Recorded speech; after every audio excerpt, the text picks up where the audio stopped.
প্রিয় দর্শক, স্বাগত জানাই এই ভিডিওতে। বাংলাদেশের পরিপ্রেক্ষিতে জুলাই জুড়ে যে বিপ্লবটা সাধিত হলো, এই বিপ্লব কিন্তু আমার মনে হচ্ছে যে পৃথিবীর ইতিহাসে এরকম কোনো বিপ্লব সংগঠিত হয়েছে কিনা জানি না। যে বিপ্লবের ফলাফলে যেটা হয়েছে, আমার মনে হচ্ছে যে পৃথিবীর ইতিহাসে এরকম ফলাফল কখনো সংগঠিত হয়নি। দেখুন, এমন একটা বিপ্লব আমরা সাধন করলাম যে বিপ্লবের পর আইন শৃঙ্খলা রক্ষাকারী বাহিনী যারা মানুষের নিরাপত্তা বিধান করে, যারা যেখানে অন্যায় হয় সেখানে ছুটে যায়, এই বিপ্লবের পর তারা নিজেরাই নিরাপত্তা চাইলো, তারা নিজেরাই নিরাপত্তা চাচ্ছে, তারা নিজেরাই ভয়ে আত্মগোপনে চলে গিয়েছে। এরকমটা কি আর কখনো হয়েছে কিনা আমার জানা নেই, জানা থাকলে বলবেন। তো আজকের এই ভিডিওতে আমি 3টা প্রশ্ন বিশ্লেষণ করার চেষ্টা করব। 1 নম্বর প্রশ্ন হলো, পুলিশ কি কোনো রাজনৈতিক দলের এজেন্ডা বাস্তবায়নে সর্বাত্মক কাজ করতে পারে কিনা। দ্বিতীয়ত, পুলিশ কখনো রাজনৈতিক বক্তৃতা দিতে পারে কিনা। এবং তৃতীয়ত, পুলিশ তার সিনিয়রের অর্ডার ফলো করে যে কোনো ধরনের অন্যায় কাজ সম্পাদন করতে পারে কিনা। তো পুরো ভিডিওতে আপনাদের সাথে আছে আমি লিমন কবির, ভিডিওটার সঙ্গেই থাকুন। আমি চলে যাচ্ছি 1 নম্বর প্রশ্নে। 1 নম্বর প্রশ্ন কি, পুলিশ কি কখনো রাজনৈতিক দলের এজেন্ডা বাস্তবায়নে সর্বাত্মক কাজ করতে পারে কিনা। দেখুন, আমাদের বাঙালি হলো তেলবাদ জাতি, এরা যখন বৃষ্টি যেদিকে ছাতা সেদিকে ধরে। তো পুলিশও সেরকম করেছে। পুলিশ আপাতমস্তক একটা আইন শৃঙ্খলা রক্ষাকারী বাহিনী, এদের কাজ হওয়া উচিত ছিল আইন শৃঙ্খলা রক্ষা করা। যেখানে আইন শৃঙ্খলার ব্যত্যয় ঘটবে, যেখানে আইন শৃঙ্খলার অবনতি ঘটবে, ঠিক সেই জায়গায় খুব দ্রুত অ্যাকশনে যাওয়া উচিত কাজ হলো পুলিশের। কিন্তু তারা সেটা না করে তারা করেছিল কি, সরকারের এজেন্ডা বাস্তবায়ন করতে সর্বাত্মক চেষ্টা করেছিল। এরা করেছিল কি, বিরোধী দলকে দমন করার জন্য সর্বাত্মক চেষ্টা করেছিল। এরা করেছিল কি, সাধারণ মানুষের বিভিন্ন আন্দোলন সংগ্রামকে নস্যাৎ করে দেওয়ার জন্য, ধূলিসাৎ করে দেওয়ার জন্য নিজেদের সর্বোচ্চ ক্ষমতা ব্যবহার করেছিল। এবং এটা নিশ্চয়ই ক্ষমতার অপব্যবহার। দেখুন, তাদের হাতে বন্দুক আছে, অস্ত্র আছে। এই অস্ত্র তো বিনা কারণে বাংলাদেশের সাধারণ মানুষের, সাধারণ ছাত্রের, সাধারণ নাগরিকের বুক বরাবর চালাতে পারে না, তাই না? এই পুরো কাজটা ছিল সরকারের এজেন্ডা এবং তারা সেটা বাস্তবায়নের জন্য সর্বাত্মক চেষ্টা করেছিল। এবং এই ব্যাপারটা, বিশেষ করে এই ব্যাপারটা, সরকারের এজেন্ডা বাস্তবায়নের যে ব্যাপারটা, সরকারের লেজুর ভিত্তি করার যে ব্যাপারটা, এটা পুলিশ বাহিনীকে তার নিজস্ব যে পরিচয়, তার যে একটা পরিচয় আছে, সেই পরিচয়টাকে বিনষ্ট করেছে। তাদের এই লেজুর ভিত্তি করার কারণে এখন কিন্তু তারা স্বনামে থাকলেও সারা বাংলাদেশের সাধারণ মানুষ তাদের প্রতি যতটা ঘৃণার প্রকাশ করিয়েছে, এই ঘৃণাটা কিন্তু খুব সহজে যাবে না। তো আমরা নিঃসন্দেহে বলতে পারি যে পুলিশ কখনো রাজনৈতিক দলের এজেন্ডা বাস্তবায়নের জন্য সর্বাত্মক চেষ্টা করতে পারে না, এটা তার এখতিয়ারের বাইরে। বরং পুলিশ হওয়া উচিত ছিল নিরপেক্ষ, সাধারণ মানুষের পক্ষে, অপরাধীদের বিপক্ষে। কিন্তু আমরা এক্ষেত্রে দেখেছি যে পুলিশেরা সরকারের এজেন্ডা বাস্তবায়ন করার জন্য সাধারণ মানুষকে শত্রুতে পরিণত করেছে। যদিও তাদের বন্ধু হওয়া উচিত ছিল, কিন্তু তারা সেটা করতে পারেনি। তো এবার আসি দ্বিতীয় প্রশ্নে, পুলিশ কি কখনো রাজনৈতিক বক্তৃতা করতে পারে কি না। দেখুন ভাই, পুলিশ হলো আইন শৃঙ্খলা রক্ষাকারী বাহিনী, তারা কোনো রাজনীতিবিদ না, কোনো রাজনৈতিক দলের অংশ না। তারা হলো এই দেশের সমগ্র মানুষের, সমগ্র সাধারণ মানুষের। এবং তারা যদি কাউকে শত্রু মনে করে, তাহলে সেই শত্রুটা মনে করা উচিত যারা অপরাধী, শুধুমাত্র তাদের।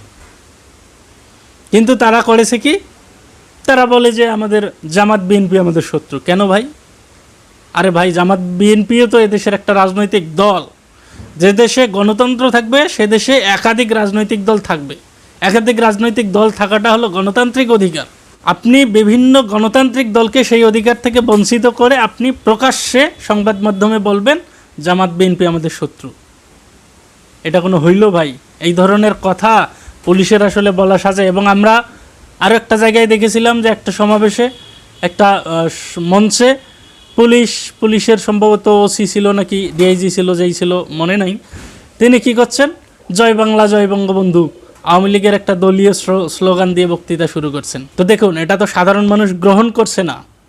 এবং আপনি বৈশ্বিক রাজনীতি খেয়াল করেন, পৃথিবীর যে কোথাও কোনো রাষ্ট্রীয় বাহিনী, সেটা হোক সেনাবাহিনী, সেটা হোক পুলিশ বাহিনী, নৌবাহিনী, বিমান বাহিনী, বিজিবি, কোনো রাষ্ট্রীয় পুলিশ বাহিনী কখনো কি রাজনৈতিক কোনো বক্তৃতা দেয় কিনা? আপনি পৃথিবীর ইতিহাসে দেখেন, পৃথিবীর অন্যান্য রাষ্ট্রগুলোতে ফলো করেন, একমাত্র সেই দেশে পুলিশ রাজনৈতিক বক্তৃতা দিতে পারে একমাত্র সেই দেশে রাষ্ট্রীয় বাহিনী রাজনৈতিক বক্তৃতা দিতে পারে যেখানে স্বৈরাচারী সরকার বিদ্যমান, এবং স্বৈরাচারী সেই সরকারকে টিকিয়ে রাখার জন্য যখন সমগ্র বাহিনী একসাথে কাজ করে তখন এই বাহিনীগুলো হয়ে যায় রাজনৈতিক এবং করাপ্টেড।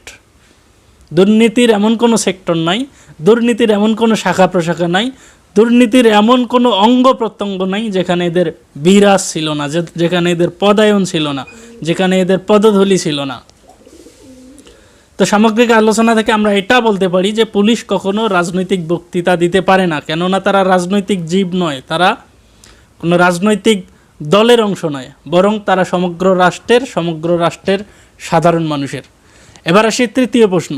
তৃতীয় প্রশ্নটা ছিল কি, পুলিশ কি তার সিনিয়রের অর্ডার ফলো করে, কমান্ড ফলো করে যে কোনো ধরনের অন্যায় কার্য সম্পাদন করতে পারে কি না? দেখুন ভাই, বাংলাদেশে যতগুলো বাহিনী আছে, আপনি সেনাবাহিনী বলেন, বিজিবি বলেন, বিমান বাহিনী, নৌবাহিনী বলেন, এই সকল বাহিনীতে কিন্তু একটা চেইন অফ কমান্ড আছে। অর্থাৎ এই সকল বাহিনীতে সিনিয়র কর্মকর্তা বা সিনিয়র যদি জুনিয়রকে কোনো অর্ডার করে সেই অর্ডারকে ফলো করতে হবে যে কোনো মূল্যে। সিনিয়র যদি বলে যে 10তলা দালানের ওপর থেকে লাফ দিয়ে পড়ে মরে যাও, কোনো বাত্যয় ঘটানো যাবে না এই অর্ডারে, তাদেরকে কিন্তু সেই অর্ডার, সেই কমান্ড ফলো করতে হবে, এবং সেটা ন্যায় হোক অন্যায় হোক। জুনিয়রের কিন্তু এটা দেখার কোনো ইখতিয়ার নাই, কিন্তু পুলিশের ক্ষেত্রে এই আইন না। পুলিশের ঊর্ধ্বতন কর্মকর্তা যদি অধস্তনকে যদি কোনো অর্ডার করে, সেই অর্ডার যদি দেশের বিপক্ষে যায়, আইনের বিপক্ষে যায়, রাষ্ট্রের বিপক্ষে যায়, সাধারণ মানুষের বিপক্ষে যায়, তাহলে সেই পুলিশ কর্মকর্তা বা সেই পুলিশের জুনিয়র কর্মকর্তাটি সেই অর্ডার ফলো করতে বাধ্য নয়। তিনি তাৎক্ষণিক সেই অর্ডারকে অমান্য করতে পারেন, সেই অর্ডারকে ডেক্লাইন করে দিতে পারেন। এই অধিকার কিন্তু, এই সংবিধান কিন্তু পুলিশের মধ্যে আছে, এই আইন পুলিশের মধ্যে আছে। কিন্তু আমাদের পুলিশ কর্মকর্তারা কি করেছিল, তারা সিনিয়র কর্মকর্তার অর্ডারের আগেই সরকারের এজেন্ডা নিজে বাস্তবায়ন করে কিভাবে পদোন্নতি নেওয়া যায়, কিভাবে উচ্চ পদে আরোহণ করা যায়, এই ধান্দায় সবসময় ছিল। যার কারণে তারা মুহূর্তে ভুলে গিয়েছিল যে ন্যায় কি, অন্যায় কি, সাধারণ মানুষের পক্ষে কোন কাজটা করা লাগবে, সাধারণ মানুষের কোন কাজটা করলে সাধারণ মানুষের বিপক্ষে যাবে, রাষ্ট্রের বিপক্ষে যাবে, এই বিষয়গুলো তারা বিচার বিশ্লেষণ করেই নি। তাদের মস্তিষ্কে শুধু একটা কথাই ঘুরছিল, কিভাবে পদোন্নতি নেওয়া যায়, কিভাবে সরকারের নজরে এসে উচ্চ পদটা দখল করে নেওয়া যায়। এবং এই কাজটা করতে গিয়ে কিন্তু তারা সাধারণ মানুষের শত্রুতে পরিণত হয়েছে, তারা গণশত্রুতে পরিণত হয়েছে। তারা যদি তখন এই কাজটা না করত, যদি তারা নিরপেক্ষ থেকে আইনের পক্ষে কাজ করত, তাহলে কিন্তু আজকে তাদেরকে আত্মগোপনে চলে যেতে হতো না, তারা বিভিন্ন থানায় জ্বালাও পোড়াওয়ের শিকার হতে হতো না, বিভিন্ন থানায় হত্যাযজ্ঞের শিকার হতে হতো না। এই হত্যাযজ্ঞের শিকার তারা হয়েছে গণরোষের কারণে, গণঘৃণার কারণে। মানে তাদের কার্যকলাপ, তাদের আচার ব্যবহার, তাদের বল প্রয়োগ, তাদের অন্যায়, তাদের অবিচার, তাদের নৃশংসতা, তাদের অসভ্যতা সাধারণ মানুষের হৃদয়ে ঘৃণার উদ্রেক করেছে। এখন সাধারণ মানুষ তাদেরকে যে চোখে দেখে, তারা যদি স্বনামে থাকে, স্বপোশাকে থাকে, যদি তাদের পোশাকে কোনো বদল নিয়ে আসা না হয়, তাহলে কিন্তু সাধারণ মানুষের মন থেকে এই ঘৃণার অবকাশ ঘটবে না। এই ঘৃণাময় স্মৃতি, দীর্ঘ 15 বছরের স্মৃতিটা খুব সহজে যাবে না। তো আমরা সবশেষে বলতে পারি কি, পুলিশ কোনো রাজনৈতিক জীব নয়, তারা রাজনৈতিক দলের এজেন্ডা বাস্তবায়নে কাজ করতে পারে না। পুলিশ কোনো রাজনৈতিক দলের অংশ নয়, তারা রাজনৈতিক বক্তৃতা দিতে পারে না।